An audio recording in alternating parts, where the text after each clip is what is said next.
What's the best method to evaluate a real estate deal or any investment? So there's a lot of metrics that investors look at. You have cash on cash, you have the return on the investment overall, you have the internal rate of return, you have return on equity, equity multiples, things like that. So which one is the most important? What should you look at to know whether or not it's a good deal or not a good deal? Well, number one, you have to know what you're looking for. So what is your parameters? What are your requirements for a return as an investor? Are you looking for 8%, 10%, 20%? What is it that you look for, and what is a good return for you?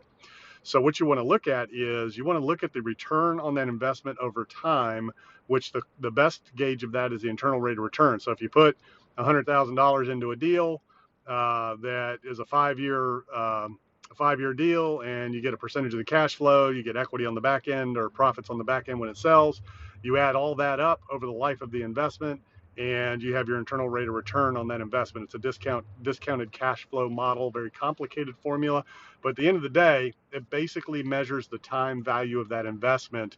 Annual yield is another way to gauge that, the annual return on that investment. So, if you put $100,000 into an investment and you get $300,000 back, that would be a 3 times equity multiple. So that means you earned 3 times on your investment. Sounds like a great deal, but if it took you 10 years, may not be such a great deal. If it took you a year or two, that's a much better time period and a much better return over time. So you don't want to look at what is the percentage of return.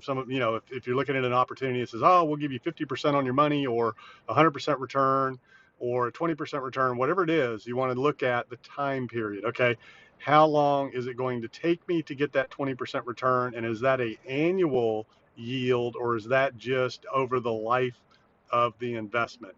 So that's what you want to look at. What is the return on your cash over time? It's the time value of the investment, the velocity of cash flow. You want to measure it in terms of the discounted cash flows. What is that investment today worth compared to 5 years from now? And that's what the internal rate of return does. It's a very complicated internal formula and calculation, but that's what I look at. If I'm going to put money into an investment, I want to know what is that going to make me on a yearly basis, and then I always evaluate what else could I do with that money in another deal.